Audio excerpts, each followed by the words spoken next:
I had really fair and clear skin, and my features were pretty sharp, but I was very skinny. Since I was a kid, I loved playing and hanging out with boys. You'd often find me playing with the boys in the neighborhood. Being the youngest at home, my parents were extra loving and doting on me. I had two older sisters who were both married. Most of my time was spent with the boys, so my style was just like theirs. I used to wear shirts and jeans, and always kept a cap on my head. Cricket, badminton, football, those were my games. These were all my favorite games. I didn't even realize how time flew by, and before I knew it, I had crossed the threshold of 16 years. When I turned 16, my mom started forcing me to stay at home. She'd say, "You're a girl now, you should stay indoors. Aren't you ashamed? You've grown up so much, and yet you're still seen playing with the neighborhood boys. Have you seen your bare feet? Look how big they've gotten from all that running around. I think you'll barely find slippers that fit you. I'll have to get you men's slippers." I was careless from the start, only half listening to my mom. Even after hearing Mom's scolding, I'd just brush it off because my mind was on the cricket match happening outside.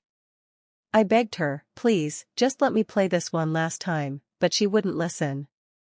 She completely stopped me from going out.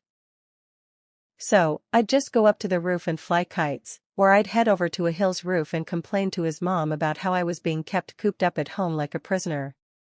I moved and acted just like the boys, so Ahil would smile and say, "It's okay, Soumya, you're grown up now anyway." Ahil used to stay home, but he often ended up scolding me instead. I used to wear his shirts all the time. Sure, I grew up playing with boys, but none of the neighborhood boys ever tried to disrespect me or cross the line. Maybe it was because of Ahil, who was always there, acting like my protector everywhere. He also helped Mom with a lot of chores since we didn't have any brothers. Dad was abroad and only came back every 6 months. As soon as I finished 10th grade, my mom's friend proposed a match for me with her son. I was 20 then. When my mom's friend from Bhopal asked for her son's hand for me, I told my mom straight up that I wouldn't leave her and move to another city. Mom said, "With all the trouble you cause, I don't want you to get married and be humiliated far away from me." I was already grown up, and I didn't even know how to make a cup of tea. That friend is like a sister to me, we share a bond like siblings. She would keep all your secrets safe. That was my mom's biggest mistake. Anyway, no one was paying attention to my marriage, my mind was still on playing and having fun. I was stuck at home until 4 days before the wedding. I kept trying to sneak out and would secretly slip out sometimes. My mom would drag me back inside, locking me up, saying there were only 4 days left until the wedding and that I wasn't at peace. She said, "Hey bride, if you keep running around like this before the wedding, you won't look good on your big day." Those 4 days were really tough for me, sitting at home watching kites flying and getting cut in the sky. I would run straight to the roof, hoping to catch one of those falling kites. Anyway, my wedding procession came from Bhopal during the day. We got married, and the very next night, we started our return journey by train. I, the bride, sat there under my veil, feeling really bored. My husband, Amit, kept looking at me very closely. My mother-in-law lived in Bhopal, so I hardly ever visited there. After 4 or 5 years, my mom's friend would come to our house, stay for a week or 10 days, and then leave. So, I didn't really know much about my mother-in-law's house or about my husband, Amit. Even though I had spent my whole childhood playing with boys, the way Amit looked at me. He was looking at me, and the confusion I felt in his eyes was something I had never experienced with the boys I used to play with as a kid. He was sitting right across from me on the train. It was my first time traveling by train, and on top of that, I was dressed in this heavy bride outfit. Honestly, I'd never even properly worn a salwar suit before. I usually just wore jeans and shirts or a simple tee and bottoms. Standing there in this heavy bridal lehenga, I felt really tangled up inside. Somehow, I managed to get through this 16 to 17-hour journey wearing this heavy lehenga.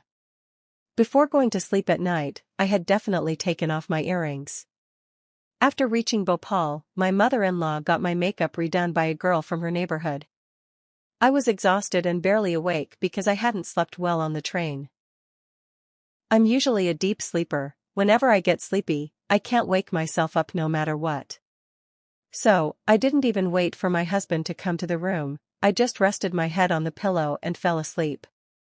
I don't know what time I woke up during the night, but when I did, I saw Amit sleeping on the sofa with a pillow under his head.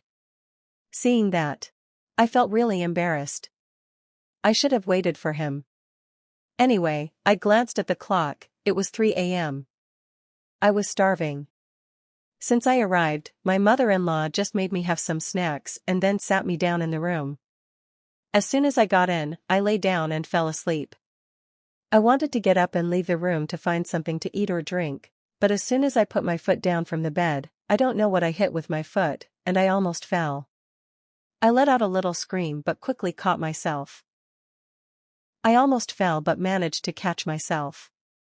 When Amit heard the scream, his eyes definitely snapped open. Seeing me awake, he smiled and got up to come over to me. He even brought his pillow along. Sure, he used to visit my house a lot as a kid, but now Amit was a complete stranger to me. He sat down next to me and said, "Did you finally get some sleep? How many times did I try waking you up, but you just wouldn't budge? You slept so deeply, like you sold all your horses or something, not waking up at all." I said, "I'm sorry, I guess I was just super tired from the trip, so I didn't even realize." I was just dozing off when he said, "Yeah, I tried to wake you up, but you clearly told me in your sleep to let you be."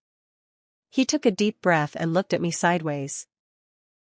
I honestly didn't remember any of that, but then again, it was possible because even when Mom used to wake me up from a deep sleep, I'd say the same thing to her. I was feeling pretty embarrassed at that moment. I was just thinking about how to tell Amit that I was hungry, when suddenly he took my hand and said, "Sure, our moms know each other and hang out, but I'm seeing you for the first time. When my mom asked me about you, I left the decision up to her. But then I started wondering what you'd be like. Turns out, you're beautiful.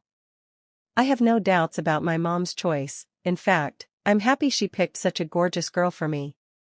Saying this, he took a ring from the side table and slipped it onto my finger. He kept praising me for a while.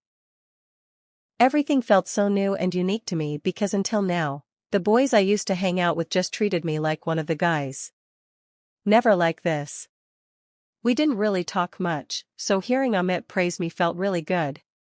His touching my face, the way he spoke in a kind of dreamy tone, it all felt so enchanting.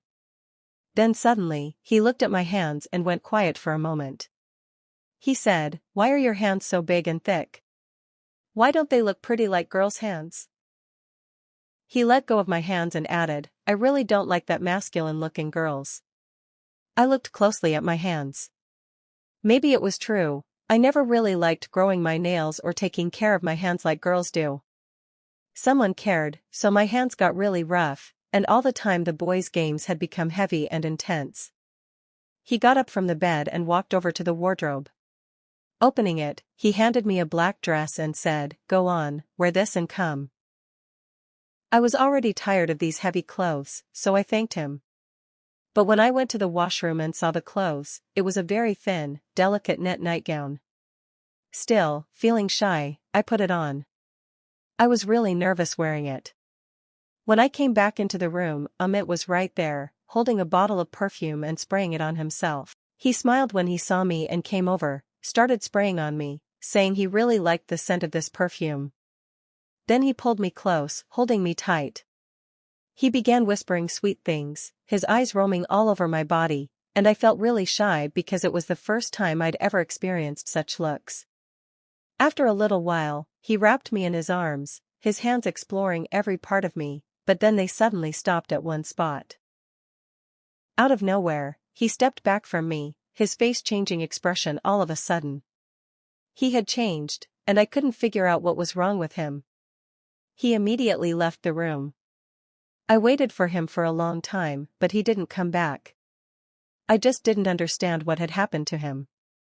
Just a little while ago, he was really happy, I have no idea what got into him. He didn't come back to the room all night. In the morning, I changed my clothes and stepped out. I saw him sleeping on the lounge sofa outside. I was surprised. Why was he sleeping on the sofa outside instead of the room? As soon as I approached him, he turned his face away when he saw me. And then it was like this whole thing just started. The more I tried to get close to him, the more he pushed me away, without even telling me why. After marriage, his sweet words had changed my whole world, but for some reason, he never really opened up to me. Days passed, but his behavior towards me didn't change. One day, fed up, I stood right in front of him and said, "Amit, why don't you talk to me? Why do you keep your distance?" Then he said, "You didn't treat me well. If I had known you were like this, I would never have. I don't want to get married." I didn't understand what he meant at first, so I asked, "What exactly did I do wrong?" He said, "There's nothing girly about you. You look like a guy. The way you walk and even your body shape is like a man's." Then he left the room. Maybe it's because I used to wear trousers and t-shirts all the time. I was used to wearing loose, comfortable clothes, so I hadn't even taken out the fancy saris from my dowry until now. But now, I've taken out all those saris and started wearing them. I did it, and along with my mother-in-law, I even learned to cook Amit's favorite dishes. I started doing all his work with my own hands. In just 2 months, I changed myself completely, hoping that Amit's behavior towards me would improve. But he had become like a stone. He'd come home late every night and just lie down on the sofa and sleep. I longed for his company, I wanted his love. After all, it's a natural wish. I was married, and he was my husband. As his wife, I wanted to be close to him, even though he was careless about everything. Amit had completely changed to fit her taste, even losing his own personality in the process. I had tried every possible way to mold myself to what Amit liked, but he was just like that. He still wouldn't talk to me. One night, while I was sleeping, I suddenly heard shouting and arguing that woke me up. There was a big fight going on between Amit and my mother-in-law. When I opened the door and stepped out, the light was on in her room and I could hear them arguing. I got to the room, and what I heard between Amit and my mother-in-law totally shocked me. Amit. He was telling his mom that he wants to get remarried, and when I heard that, I felt like the ground just disappeared beneath my feet. I was gasping, warning him not to even say those words about my daughter. But he said, "I can't live with Soumya." I was thinking, why? Who is this guy? My girl has changed herself completely for you. She cooks, does all your work, takes care of the whole house. She's changed everything about how she dresses, moves, even how she sits and stands. And here you are, bringing another woman into the house and calling her a co-wife. He started saying, "Mom, I can't tell you what's wrong with her. I mean, no man could live with her. That's why I'm going to get married again."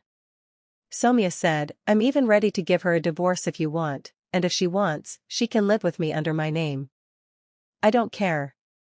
Saying this, he walked out of the room. When he saw me, he stopped. Tears were streaming down my eyes. Avoiding my gaze, he went back into the room. I followed him in and said, "Amit, just tell me today, what is it that's wrong with me?" The person you want to marry again said, "Look at yourself in the mirror, then you'll know what you're lacking." I said, "I look at myself every day. I don't know, people usually think they look good." He said, "Tell me, what's wrong with you?" He replied, "You don't have the kind of beauty women usually have. Wearing tight clothes isn't going to change your body shape.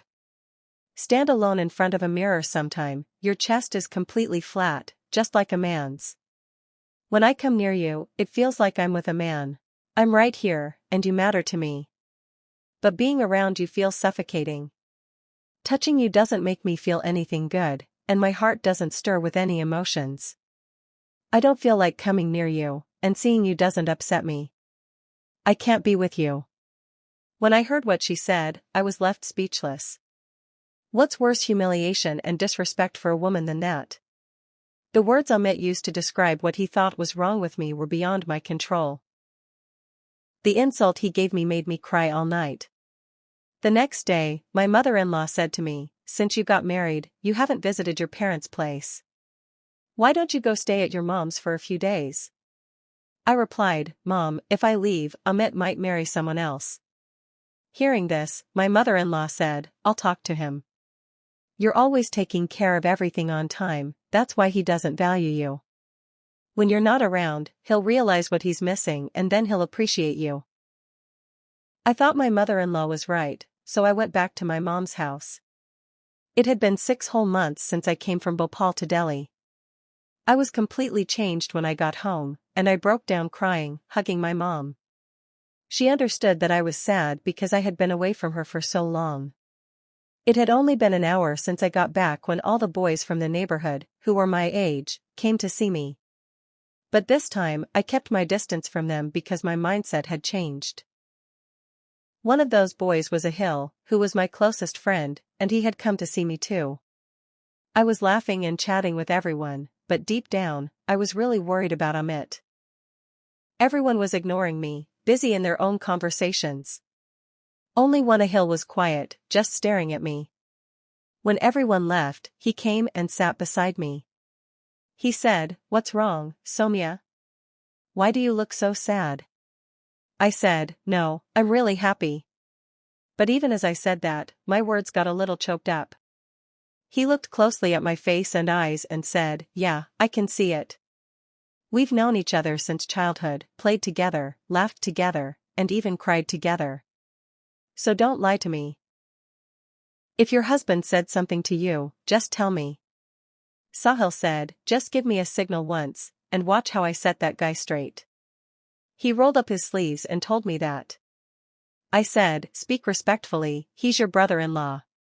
He replied, "If anyone makes you cry, I won't let them go." I said, "Ahil is a good guy, what should I tell him now?" I had been friends with Ahil's sister since childhood, and she was married too. I thought I'd go ask her how to solve this problem. Maybe she could help me. The next day, I went to Ahil's house. Ahil used to go to his dad's shops with him around that time.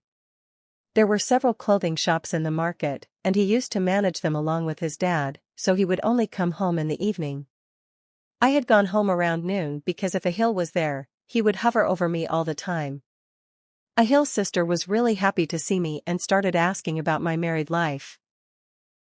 I told her that Amit is a really good person and I'm very happy. Then, out of the blue, she nervously asked me the question that had become the biggest problem in my life. She said she wanted to take me to a lady doctor. I was really happy to hear that there's a cure for this. I wanted my problem to be solved without telling anyone, so the very next day I went to that lady doctor with Ahil's sister. She gave me some medicines and also told me to take a good diet. When I got home, I heard my mom talking to my mother-in-law on the phone.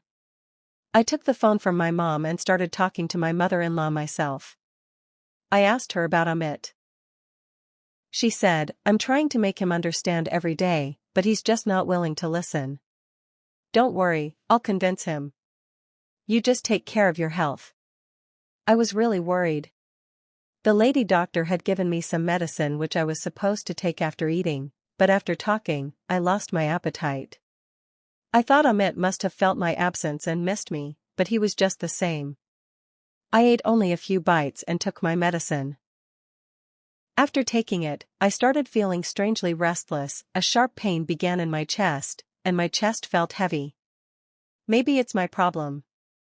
Thinking this was the only solution, I started taking that medicine, and as soon as I took it, I would start sweating and feeling anxious.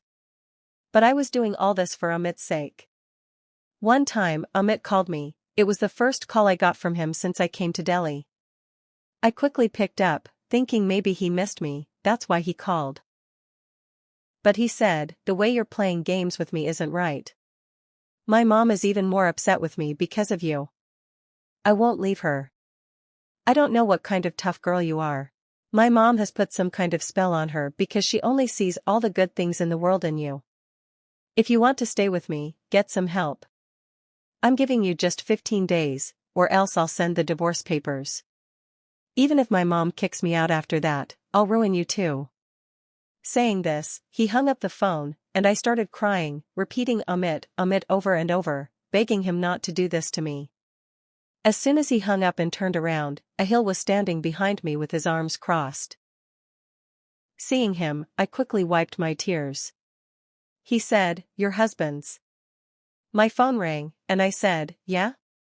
He started asking, "What were you saying? Why are you crying?" He sounded really serious. I said, "What do you mean by you? Why are you always hanging over me? Why do you come into my room without telling me? Who do you think you are, barging into my room like that without permission? Get out, leave." I didn't want to tell him anything, so I gave him a piece of my mind. Seeing me so angry, he said, "You can't hide anything from me. I know what your husband's behavior is like. Things aren't okay between us." I told him, "This is a matter between husband and wife. Who are you to interfere? For God's sake, leave me alone. Get out of here." I pushed him and got him out of the room, then shut the door. Seeing my medicine on the table, Amit's words came back to me. I took out 2 tablets and swallowed them together. I just wanted my problem to be solved quickly so my family wouldn't fall apart. But as soon as I took the medicine, I started feeling so anxious that I began vomiting. My condition was getting worse. My mother, seeing my condition, she got worried. My dad wasn't home, and everyone else was at their own places, so my mom called Ahil and took him along to the hospital with me. For 3 days, nothing I ate was digesting. When the lady doctor saw my condition, she said this medicine is really strong and has a lot of side effects. It could even damage your kidneys. She warned me not to ruin my life by going to those fake doctors and using that medicine. Then she asked me why I was taking that medicine. Crying, I told her everything. After hearing me out, she said, "People often think it's all in God's hands what kind of body a person gets, like humans have no control over it. Girls usually face this problem, but men with weak character who have no respect for women say such things to them. Over time, this problem usually goes away on its own. If your husband was physically affectionate with you, if you had that husband-wife bond, and if you took care of what you ate and drank, your body would naturally look good. Honestly, your husband is either mentally unstable or just has a really messed up mindset." Mom was right there too. Hearing all this, she sat with her head bowed, pressing her forehead with her hand. As soon as we got home, Ahil explained to my mom how to use my medicine and then left again. My mom started saying to me, "Why didn't you tell me earlier?" I started crying and said, "Mom, I didn't want to trouble you. You always told me I don't know how to manage a household. But honestly, Mom, I changed myself completely for Amit's sake. I learned to do all the chores. You can even ask my breath, but still, he tells me he doesn't count me among his company. He feels sick hearing these things, they wound a woman's soul deeply. But even after hearing all this, I just wished that I could have a place in his heart, that he wouldn't divorce me. I didn't want to carry the stain of divorce."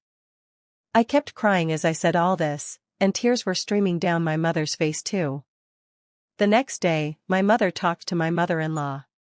She was upset and said, "Please forgive me, because of me, Soumya's life has been ruined. My son was caught up in love with a courtesan and had an illegitimate relationship with her. I made him swear to me, promising Soumya. They got me married, but she had already picked up the habits of that flashy woman. So when she didn't see those same ways in the decent girl at home, she started finding faults in Soumya. I caught my breath and decided to get divorced from Amit myself. I said he wasn't worthy of my daughter, but I had completely lost faith in men. It had only been 2 months since the divorce when Ahil's mom came with a proposal for him, but I flat out refused. I had been hurt way too deeply by one man to trust another. Mom tried really hard to convince me. Ahil isn't like that, but I had said I didn't want to get married, so they left disappointed. A few days later, I was sitting in the courtyard when a ball rolled in. There was noise from the boys outside. Then someone knocked on the door. I picked up the ball, opened the door, and stuck my hand out to give it back. I thought someone had knocked to get the ball, but instead, someone grabbed my hand. The ball slipped from my hand. When I looked up after opening the door, Ahil was standing there, holding my hand. Maybe he wanted to come inside, but I hadn't fully opened the door when I said, "Ahil, let go of my hand." He started saying, "Why did you refuse?" I said, "This is my life, my choice." He pushed the door open and came inside, saying, "What's wrong with me? Tell me why you refused." I said, "I don't want to get married." He asked, "Why?" I said, "Because you love that scoundrel so much, you want to waste your life remembering him." He looked at me angrily and said, "I don't love anyone. In fact, I've started hating men in general." She kept saying she didn't want to include the guy. Then he said, "You're making up these fake excuses because of that man. You still love Amit, that's why you refused. Otherwise, you'd see your mother's tears, remember your father's bent back, those people want your home to be happy. But you only care about Amit, and you want to spend your whole life stuck in his pain." I said, "I don't love Amit, I don't get why you think that." He started saying, "Fine, then prove it. I'm coming to marry you this Sunday. If you marry me, I'll understand that you hate Amit. Even if not for yourself, you should marry me for the happiness of your old parents." Saying this, he left. I started crying. I hadn't even thought about my parents, who were breaking down because of my sadness. I didn't argue with him after that. Quietly, I married Ahil. But when he came into the room, I started feeling this weird fear. What if he insults me with words like Amit did? As soon as he came close to me, I sat down and started crying. He said, "Samya, not every person is that bad. You've known me since childhood. Do you really think I'd bring up your flaws that you have no control over?" I was amazed. How did he know all this? How did he always seem to read every question in my heart and mind? Holding my hand, he said, "I've heard everything the lady doctor said, and even what you told her. I've also told your mom and dad that Samya, you don't deserve to be treated by such a low, despicable person. Get him to divorce her, I want to adopt him. So just forget everything that's happened. Just remember, Ahil has loved you since childhood. When you got married to Amit, I was in another city and found out later, otherwise, I would never have let you be with him." While we were talking, Ahil had already taken off my jewelry, and when he held me in his arms, I felt no fear. I calmly rested against Ahil's chest. I didn't know he loved me this much. Maybe real love is this, where a person truly cares for someone else. I don't see any flaws. What do you think, friends? Let me know how you liked the story. If you enjoyed it, please give it a like. To hear a new story every day, don't forget to subscribe to our channel. Thanks a lot for listening till the end. See you next time with a new story.